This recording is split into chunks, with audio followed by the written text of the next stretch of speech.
ونصلی علی رسول الکریم۔ مغیرہ ابن شعبہ رضی اللہ تعالیٰ عنہ ایک صحابی ہے، رستم کے دربار میں گئے تھے ان کے ساتھ مذاکرات کرنے کے لیے۔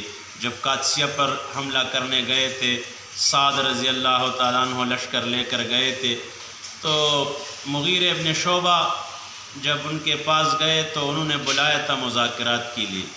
تو مغیرہ ابن شعبہ گدھے پہ گئے تھے، تو انہوں نے چھوڑا نہیں، انہوں نے کہا بھائی نہیں چھوڑتے تو میں واپس چلا جاؤں۔ پھر کہنے لگے آ جاؤ، تو ان کو گدھے کے ساتھ چھوڑ دیا، اور 1,00,000 تقریباً 1,00,000 انہوں نے وہ تلواریں اور نیزے ایسے ریسیپشن میں لگائے ہوئے تھے، ایسے ملایا تھا تاکہ یہ ان کے نیچے سے گزرے گا تو اس کے اندر ان کا رعب آئے گا۔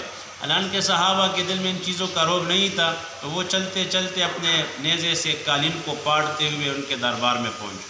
تو رستم نے کہا کہ تمہاری مثال ان لومڑی کی طرح ہے کہ جو ایک باغ میں ایک چھوٹی سی سوراخ پہ گھس جائے اور پھر وہ باغ میں کا کر موٹی ہو جائے، پھر وہ باغ میں نقصان کرنا شروع کر دے، مالک کا باغ خراب کرنا شروع کر دے، تو مالک ڈنڈا اٹھا کر اس کو اسی سوراخ سے نکالنا چاہتا ہے، لیکن وہ موٹی ہو کر موٹائی کی وجہ سے وہ نہیں نکل سکتا، تو ڈنڈے مار مار کر اس کو نکالتا۔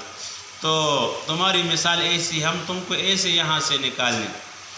تو مغیرہ ابن شعبہ نے کہا 3 باتیں ذہن میں رکھو، یا تو مسلمان ہو جاؤ، اسلم تسلم، مسلمان ہو جاؤ سب کچھ تمہارا ہے، ہم تم سے کچھ نہیں چاہتے۔ نہیں مسلمان ہوتے تو پھر جزیہ دو گے، اگر یہ بھی نہیں کرو گے تو پھر کل میدان میں ہماری اور آپ کی بات ہوگی۔ تو سارے مجلس والے ہنس پڑے، تو انہوں نے کہا تمہارے ساتھ کیا ہے یہ زنگ آلودہ تلواریں؟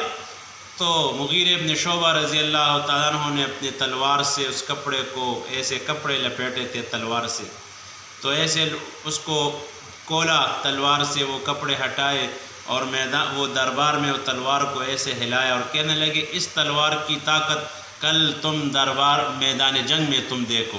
تو رستم پر ایسا خوف طاری ہو گیا اور اس کو جلدی سے فارغ کر کے کہنے لگے چلو پھر انشاءاللہ بات کریں گے بعد میں۔ تو اپنے ساتھیوں نے کہا آپ نے ان کو اتنا موقع دیا بات کرنے کا، اب ہمیں اجازت دیتے ہم ان کا کام ختم کر دیں۔ انہوں نے کہا نہیں، یہ جو کہہ رہا تھا اور ان کے مونڈوں پہ جو شیر بیٹھے ہوئے تھے وہ میں دیکھ رہا تھا، آپ نہیں دیکھ رہے۔ تو صحابہ کسی سے ڈرتے نہیں تھے، وہ ہر میدان میں آگے تھے۔ اللہ پاک ہمیں ان کا اتباع نصیب فرمائے۔